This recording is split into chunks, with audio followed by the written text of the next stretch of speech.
দর্শক, দেশের বিভিন্ন স্থানে নানা দাবিতে মানববন্ধন, সংবাদ সম্মেলন ও বিক্ষোভ মিছিল অনুষ্ঠিত হয়েছে। প্রতিনিধিদের পাঠানো তথ্য ও ছবিতে দেখুন ডেস্ক রিপোর্ট।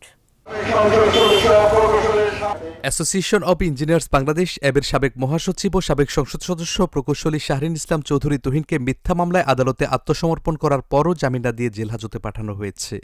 এর প্রতিবাদে চট্টগ্রামে মানববন্ধন অনুষ্ঠিত হয়েছে। বৃহস্পতিবার বিকেলে অ্যাব চট্টগ্রাম কেন্দ্রের উদ্যোগে ইঞ্জিনিয়ার্স ইনস্টিটিউশন বাংলাদেশ চট্টগ্রাম কেন্দ্রের সামনে মানববন্ধনের আয়োজন করা হয়। রাজশাহী বিশ্ববিদ্যালয় অ্যালামনাই অ্যাসোসিয়েশন সহ ক্যাম্পাসের সকল নির্বাচন যথাসময়ে নিশ্চিতের দাবিতে এবং বানচালকারী শক্তির অপচেষ্টার প্রতিবাদে বিক্ষোভ মিছিল সমাবেশ অনুষ্ঠিত হয়েছে। বিশ্ববিদ্যালয়ের সাধারণ শিক্ষার্থীদের ব্যানারে বিশ্ববিদ্যালয়ের জোহা চত্বরের সামনে থেকে মিছিল শুরু হয়। মিছিলটি ক্যাম্পাস প্রদক্ষিণ শেষে জোহা চত্বরে সংক্ষিপ্ত পথসভা অনুষ্ঠিত হয়। গাজীপুরের পুবাইলে মসজিদের ইমাম মাওলানা রইসউদ্দিনকে মব ভায়োলেন্স সৃষ্টি করে নির্যাতন ও পরে কারা হেফাজতে মৃত্যুর ঘটনায় জড়িতদের গ্রেপ্তার ও বিচারের দাবিতে বিক্ষোভ ও মানববন্ধন অনুষ্ঠিত হয়েছে।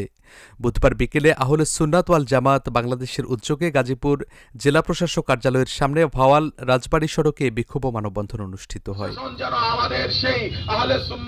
জামালপুরের মাদারগঞ্জে আহলে সুন্নাত ওয়াল জামাত নেতা এবং ইসলামী ছাত্রসেনা ঢাকা মহানগর দক্ষিণের সাবেক সভাপতি মাওলানা রইসউদ্দিন খোকন হত্যাকাণ্ডে জড়িতদের গ্রেপ্তারের দাবিতে বিক্ষোভ সমাবেশ অনুষ্ঠিত হয়েছে। বুধবার বিকেলে উপজেলার আদারভিটা বাজার থেকে বিক্ষোভ মিছিল ইউনিয়ন পরিষদ মোড়ে বিক্ষোভ সমাবেশ অনুষ্ঠিত হয়। নড়াইলের কালিয়া উপজেলার বাবরা হাতসলাই ইউনিয়নের কাঞ্চনপুর গ্রামে প্রতিপক্ষকে ফাঁসাতে পরিকল্পিতভাবে রফিকুল মোল্লাকে হত্যা করা হয়েছে বলে দাবি করছে গ্রামবাসী। এ হত্যাকাণ্ডের প্রতিবাদে বুধবার কাঞ্চনপুর গ্রামে মানববন্ধন, বিক্ষোভ মিছিল ও সংবাদ সম্মেলন করেন তারা। ভোলার লালমোহন উপজেলার মঙ্গল শিকদার পুলিশ তদন্ত কেন্দ্র স্থানান্তরের প্রতিবাদে মানববন্ধন ও সমাবেশ অনুষ্ঠিত হয়েছে।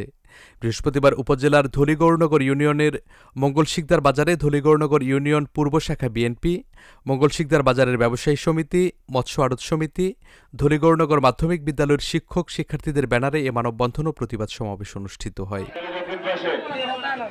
Channel S news desk.